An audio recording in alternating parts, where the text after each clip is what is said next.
lagi bersama kita di podcast kepribadian dengan tema teori kepribadian monotipe. Pertama, perkenalkan, nama saya Asia Septiani dan rekan saya Zakaria dan saya Nelia Wisnu Fadila. Oke, di sini tuh mulai saja ya teman-teman. Teman-teman tahu nggak sih kalau misalnya Erich Fromm itu dia itu mengembangkan teori kepribadian yang menggabungkan dari psikoanalisis dengan pandangan sosial dan budaya. Menurut Nelia tuh bagaimana sih yang melatar belakangi yang membuat Fromm itu bisa tertarik dengan pengembangan penggabungan psikoanalisis? Jadi ada beberapa cara. Yang pertama yaitu ketika Fromm berusia 12 tahun, ia menyaksikan seorang wanita cantik, berbakat, dan merupakan sahabat dari keluarganya melakukan bunuh diri. Fromm sangat terguncang dengan kejadian tersebut, namun tidak ada yang memahami mengapa wanita tersebut memilih untuk mengakhiri hidupnya.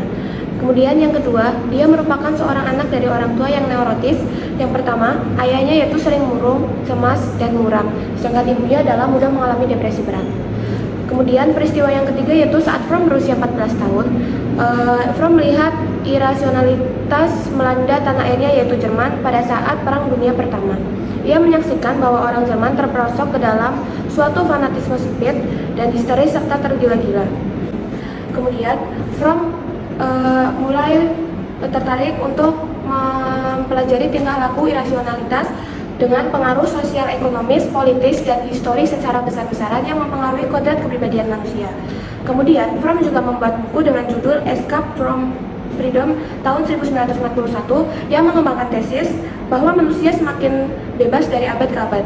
Mereka juga semakin merasa kesepian atau being lonely.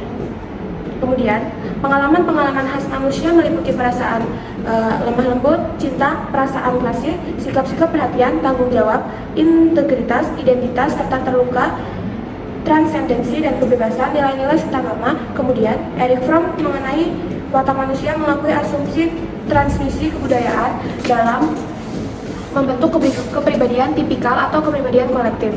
Menurut Fromm, ada validitas proposisi yaitu manusia memiliki kodrat esensial bawaan. Yang kedua adalah masyarakat diciptakan oleh manusia untuk memenuhi kodrat esensial. Yang ketiga, tidak satu pun bentuk masyarakat yang pernah diciptakan berhasil memenuhi kebutuhan dasar eksistensi manusia. Yang keempat, eksistensi manusia adalah menciptakan masyarakat semacam itu. Fromm mengemukakan tentang masyarakat yang seharusnya, yaitu manusia yang berhubungan satu sama lain dengan penuh cinta. Bahkan Fromm mengusulkan suatu nama untuk masyarakat yang sempurna, yaitu sosialisme komunitarian humanistik.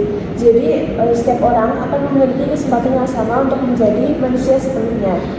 Tapi tahu nggak sih, Cak, eksistensi manusia menurut kepribadian Erich Fromm dibagi menjadi 4 yang terwujud dalam bentuk dualisme. Yang pertama, manusia bersifat binatang dan sebagai manusia.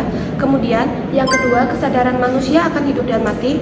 Dan yang ketiga, kepercayaan mengenai ketidaksempurnaan dan kesempurnaan yang hanya milik manusia. Dan yang terakhir, yaitu manusia yang hidup dalam kesendirian dan kebersamaan. Wah, berarti tuh Fromm sangat termotivasi dari lingkungannya yang pertama karena melihat dari peristiwa-peristiwa yang dia lihat. Lalu sebenarnya tuh manusia atau individu merasa terisolasi dan untuk itu Fromm menjadi tertarik dengan sosial dan budaya dikarenakan eksistensi manusia itu sangat membutuhkan atau berhubungan dengan orang lain. Jadi Erich Fromm ini berpendapat bahwa kepribadian adalah produk kebudayaan, sedangkan kesehatan jiwa adalah cara masyarakat menyesuaikan diri dengan kebutuhan dasar semua individu.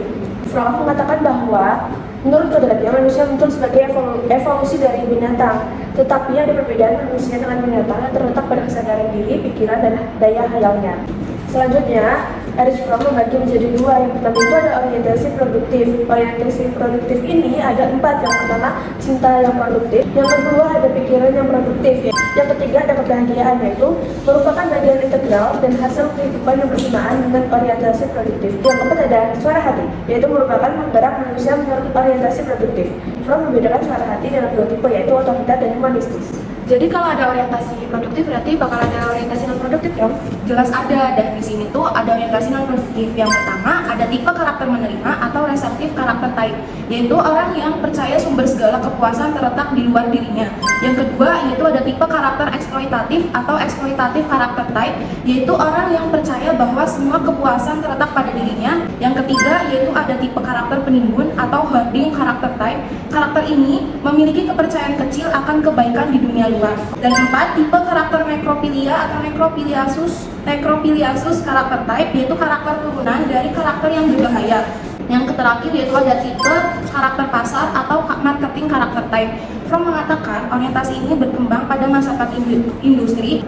Oke, mungkin itu saja yang dapat kelompok kami paparkan dari teori kepribadian menurut Erich Fromm. Kurang lebihnya kami mohon maaf. Sampai jumpa di podcast Selanjutnya, bye-bye teman-teman semua.